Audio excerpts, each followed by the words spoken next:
Our first speaker is Tom Hendricks. Tom is the president of Nata. He has held various positions in business aviation. I believe a lot of you know him from previous lives. And he's been with the Navy, the Air Force, and has been serving as the Nata president since 2012.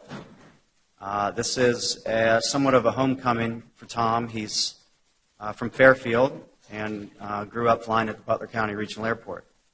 So he's seen this area grow quite a bit. Without further ado, Tom. Thank you.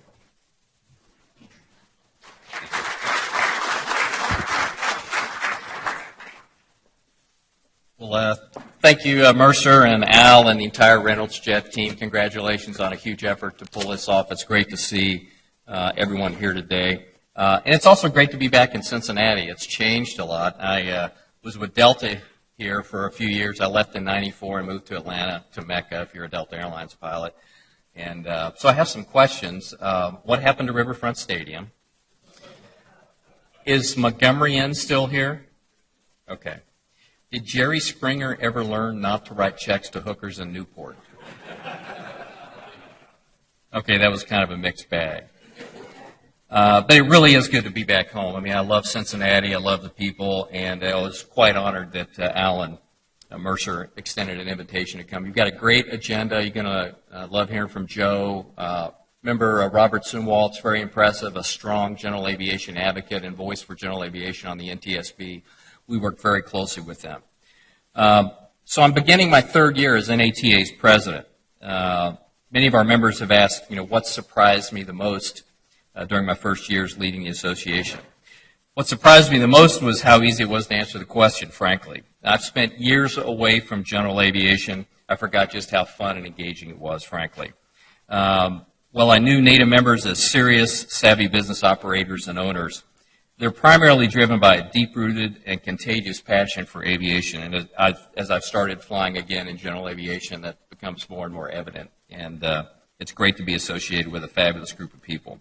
I'm surrounded by a true community of aviation enthusiasts, pioneers, and professionals, all striving to push our industry forward.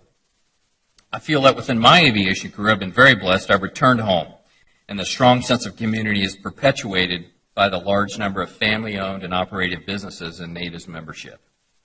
Today, I'm very pleased to update you on our industry and the hard work of the NATA staff on behalf of nearly 1,400 aviation business members that we represent.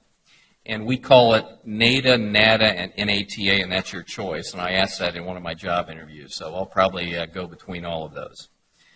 As most of you are aware, Nata is the voice of aviation businesses in Washington. Our mission is to empower our members to be safe and successful aviation businesses. We make safety our top priority through our numerous safety programs. These include our much heralded Safety First program and our ongoing support for both the Air Charter Safety Foundation and Nata Compliance Services. Nata and our sister organization, the Air Charter Safety Foundation, or ACSF, are making great strides in elevating our safety initiatives to new levels through the introduction of voluntary safety programs. One of our key strategies is the implementation of voluntary safety reporting in the air charter industry. That's been a very worthwhile and rapidly growing activity within the ACSF. It helps us enhance safety by identifying and reducing risks. These proven programs have worked extremely well for the airlines over the last 2 decades. Good friend Ray Justenix here is a former chief pilot for Delta in Cincinnati, and Ray's very familiar with the work in the ASAP programs. Well, now that's coming to the charter world.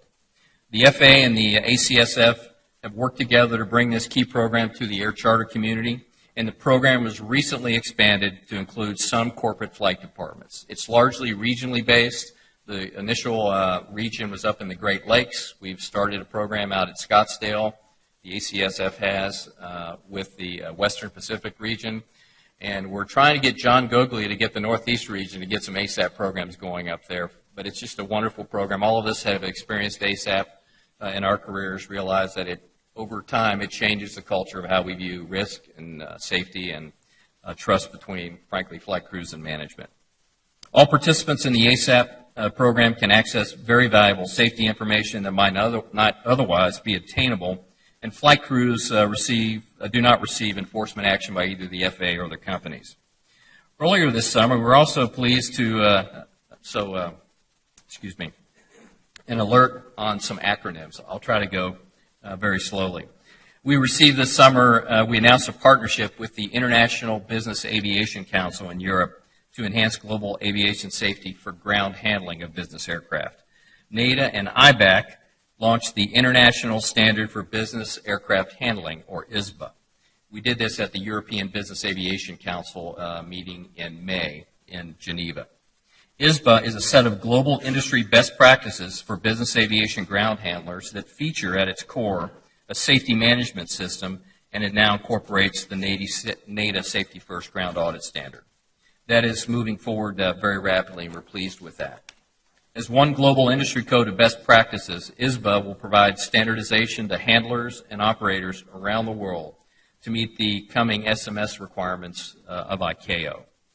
But safety and training aren't the only aspect of NATA's mission. Equally important is our advocacy in Washington. There are a number of aviation associations in Washington. Some represent manufacturers, some represent corporate flight departments, others represent professional and private pilots. But only one, NATA, represents aviation businesses. As you well know, our businesses are vital to ensuring our country maintains a vibrant general aviation sector. Frankly, the economy needs general aviation now more than ever as the airlines pull back from smaller communities. We've got to have a vibrant GA sector. We're constantly reminding policymakers, and by that I mean senior executive branch officials and legislators in Washington, of the breadth of our membership. We tell them that we provide the fuel, the on-demand air charter, aircraft rental, storage, flight training, aircraft maintenance, part sales, line support, airline baggage, and cargo handling services, as well as business aircraft or fractional ownership fleet management and airports.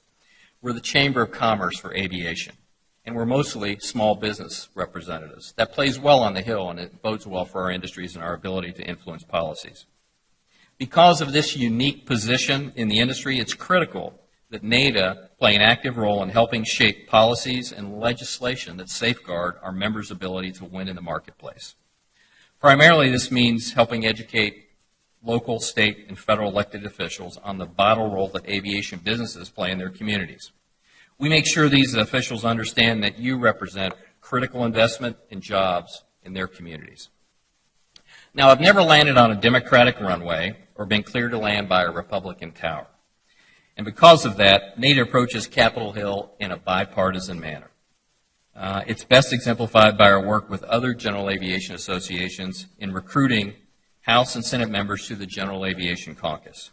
We don't do politics, partisan politics at NATA. We work with everybody. If you're a friend of aviation, we're going to work with you. We don't care what your other political views are. In the caucus, we currently have an impressive bipartisan group of 41 senators and 248 House members who help us spread the word among their colleagues about our industry that supports more than 1.2 million jobs and $150 billion in economic activity. Most importantly, these members understand that general aviation is a critical economic engine in thousands of communities like theirs. And it's important that we have advocates up on the Hill like these because we're flying in some rough air right now. Last year's government shutdown and years of legislative gridlock have spun off a number of consequences. There was a brief return earlier this year to what we call regular order. Bills originate in the House. Those bills are sent over to the Senate. Conference committees come together. They negotiate a deal, and the president signs it. We were encouraged because of the budget deal that occurred earlier in January of this year. Unfortunately, the appropriations process has once again hit a giant wall in the Senate. Spending bills, including the one funding the FAA, have been approved by the full House and Senate appropriations committees. Those are the check writers on a bipartisan basis. However, the battle for the control of the Senate has devolved into a fight over amendments to be made in order during floor consideration of legislation. That's very geeky talk. What that means is we're back to gridlock, unfortunately. This has impacted very important legislation, including the extension of bonus depreciation.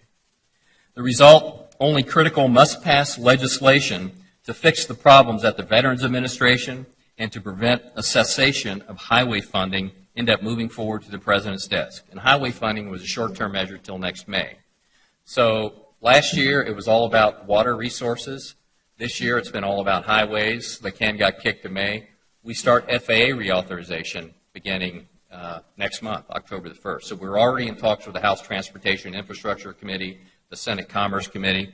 We've got to make sure that the Congress passes a long-term authorization for the FAA.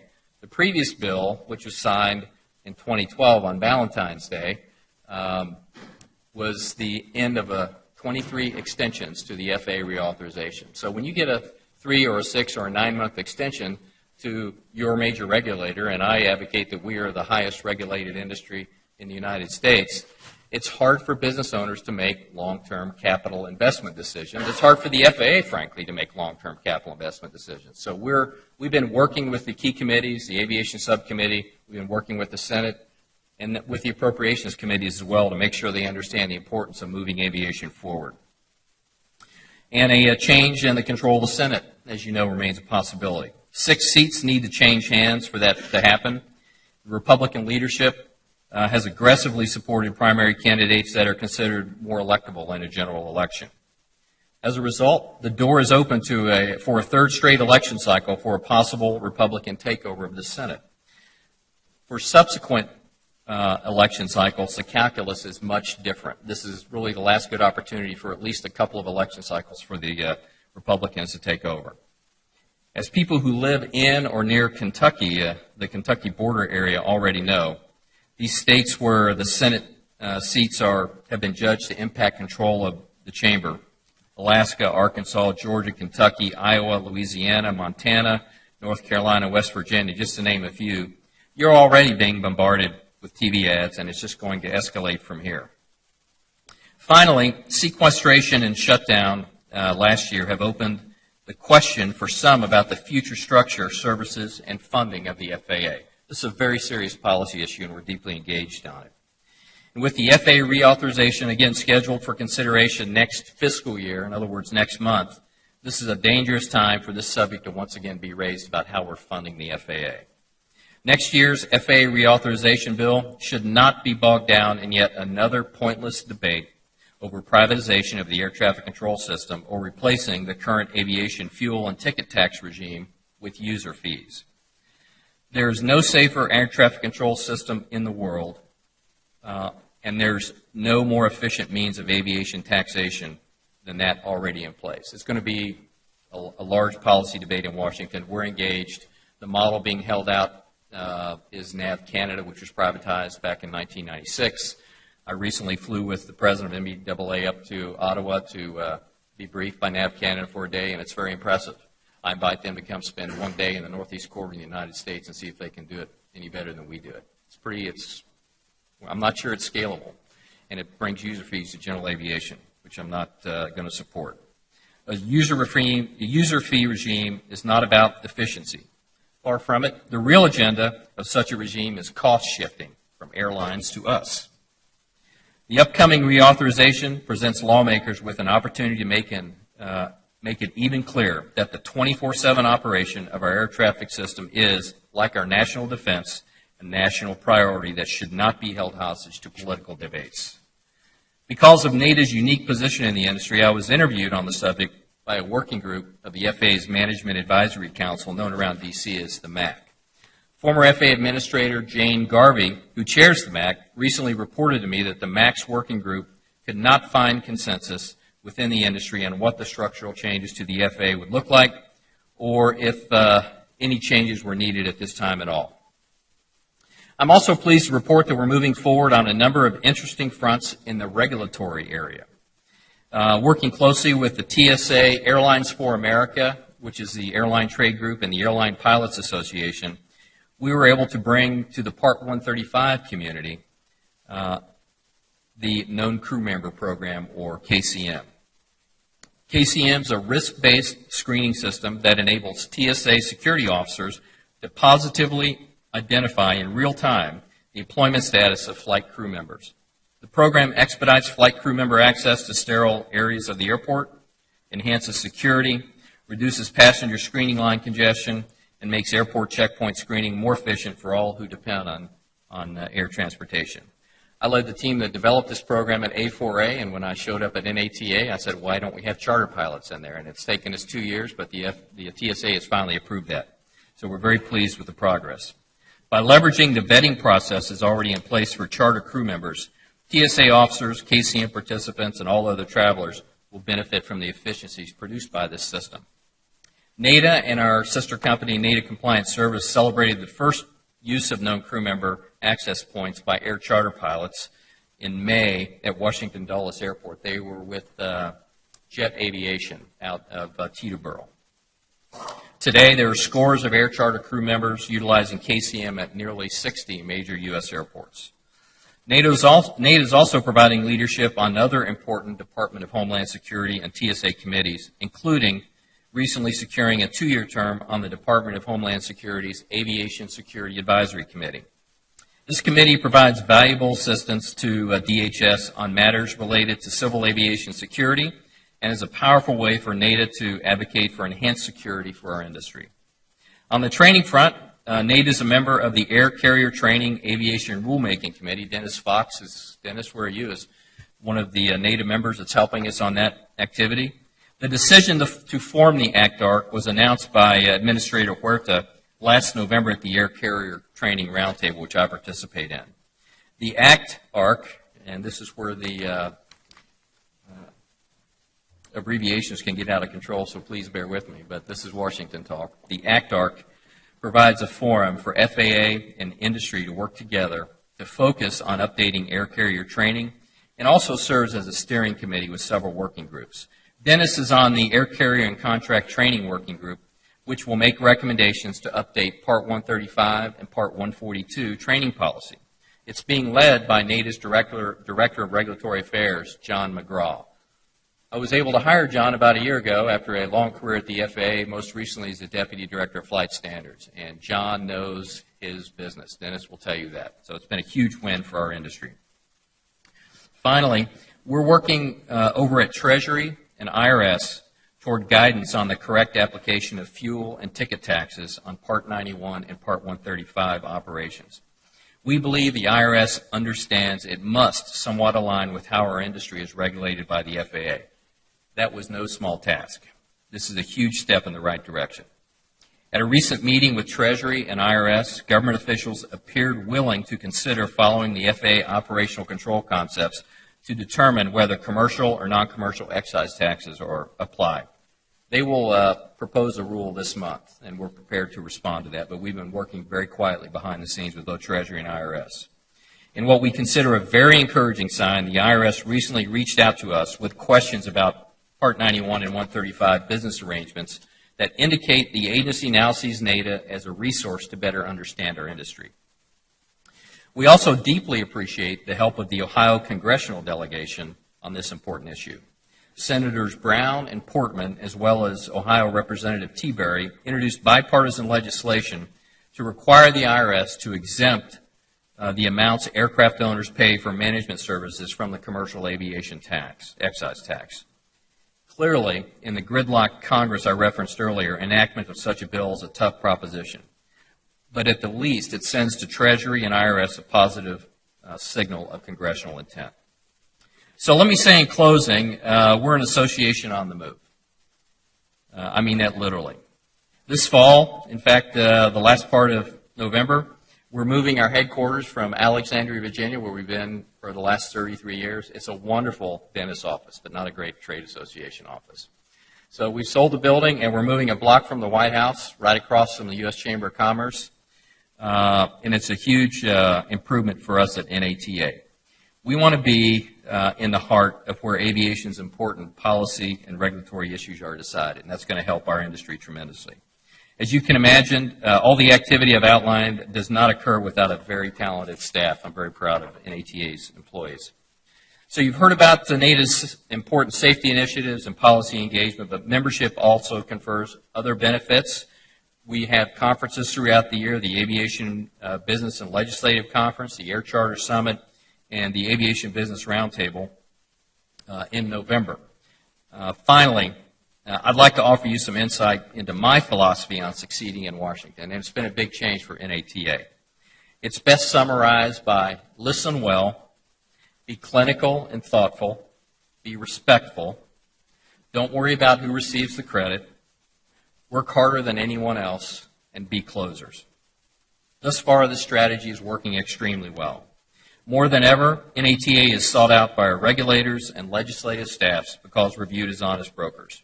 This bodes well for the future of our industry and NATA's members.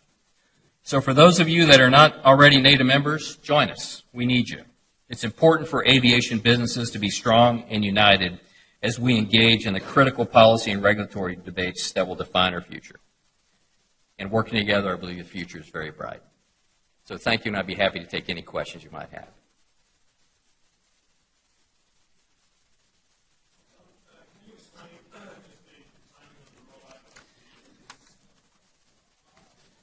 ISBA, yeah, the International Standard for Business Aircraft Handling. Thank you, Al. No, we're very excited about it. We already we train the folks that are handling your aircraft through our Safety First program. It's actually become very popular internationally because no such training exists anywhere in the world. So we're having discussions about what's the future role of NATA to provide those services globally. This ground audit standard has been purchased and we've audited companies in South Africa, Switzerland, other places around the world. But for the first time, an important organization like IBAC has, recognized that these standards don't exist anywhere. They're safe. They're very well thought out, and let's apply them. So to answer your question, Al, they rolled it out in July. The demand is very high for the product. We send auditors out to ensure that these businesses are complying with the standard, and it's going to enhance safety. And frankly, when you operate around the world, you're going to hopefully see the same set of standards used throughout. Very excited about it. Any other questions? Yes, sir.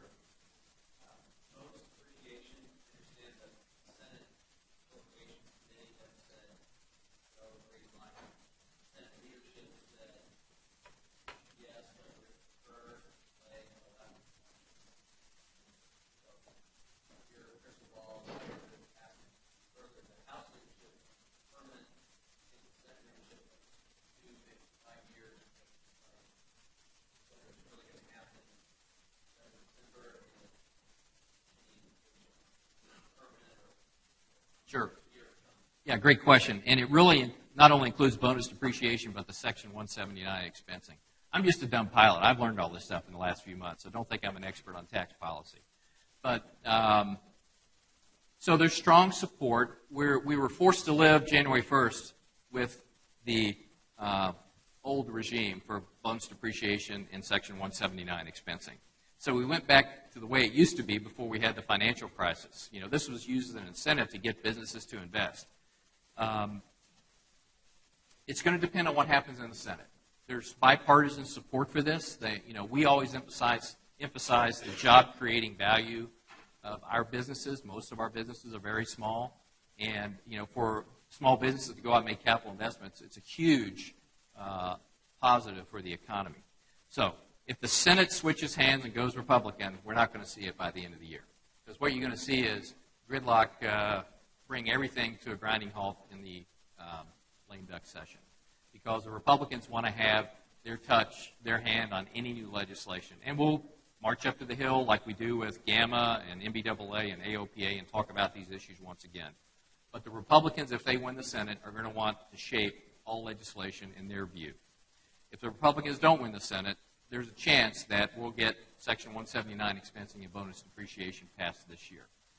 We're not sure if the president's going to sign it or not. So we've got to work with Congress, and we've got to work with the executive branch to pull things off like this. One of the things that we will not do at NATA, you will never hear me, you will never hear a person on my staff bashing public service, bashing politicians, bashing the executive branch, because you can't bash somebody on Tuesday and ask for a favor on Wednesday. So we're very even-keeled and even-tempered on our dialogue in Washington.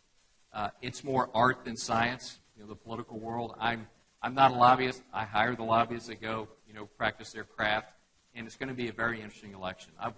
If you'd asked me a month ago, I'd have said, It's a toss-up, maybe favoring the Democrats, but some of these Senate races are getting very interesting, and we're just not sure. So what that means is you've got to learn to work with everybody because you don't know who's going to get elected, and we do that very aggressively. We make political contributions through our some of our members and the political action committees, and we do that on both sides of the aisle. Again, our mantra is if you're a friend of aviation, you're a friend of ours. That's a long answer to a short question. That's it. Okay. Any other questions? Yes, sir.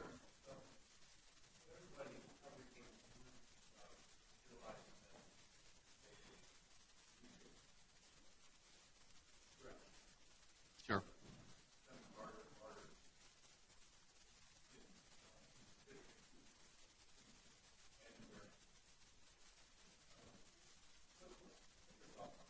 Sure.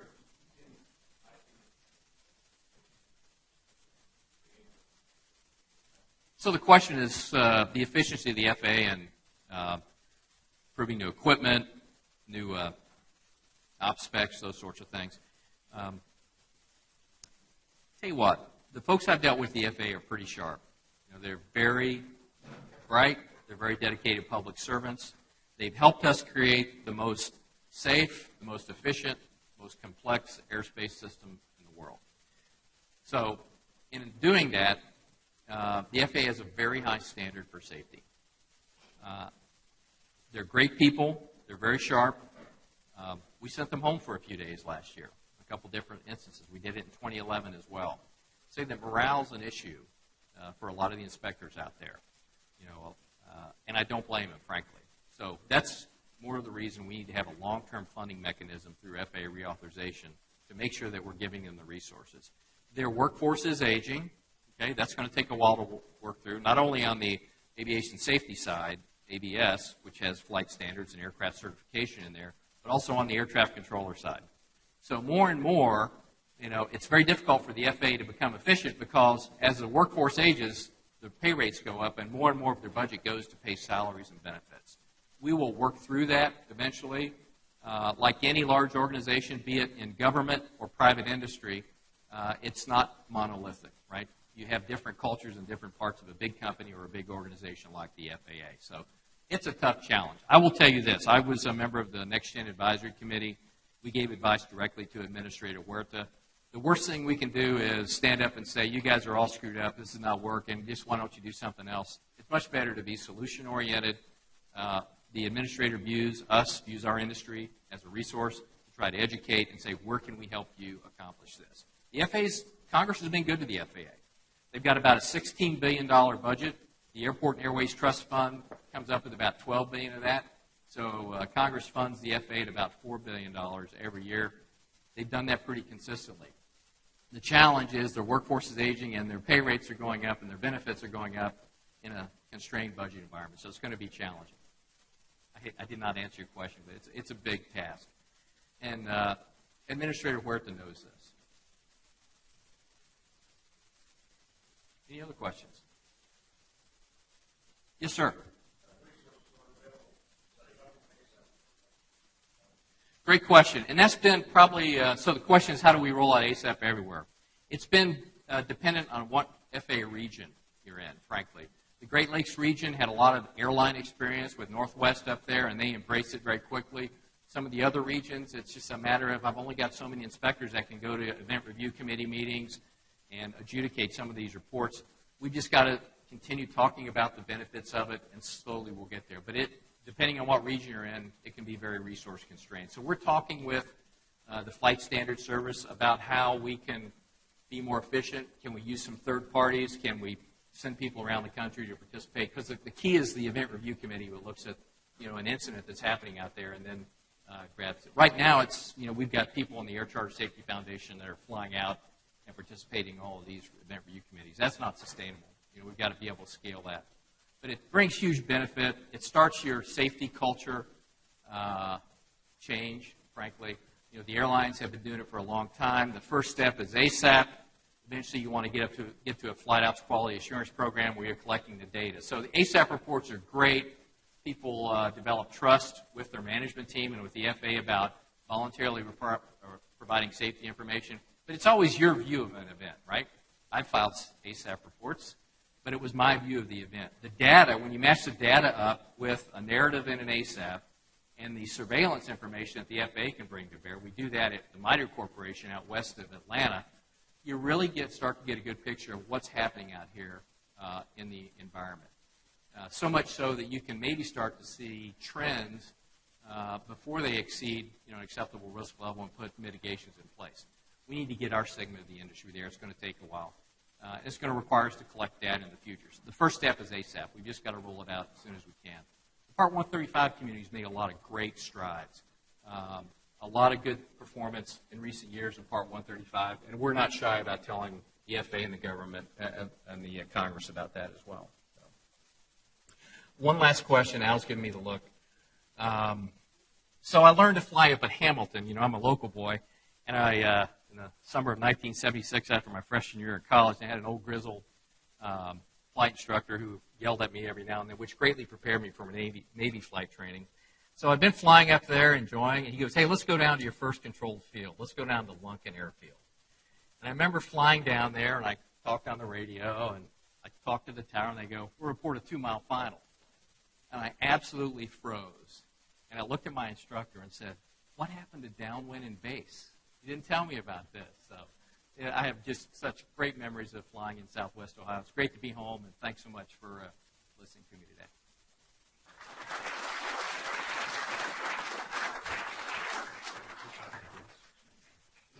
Thanks, Tom. I'm excited to, I go to Washington every month when I can. I'm on the same work group with Dennis Fox back there that Tom mentioned, the Air Carrier and Training Center work group.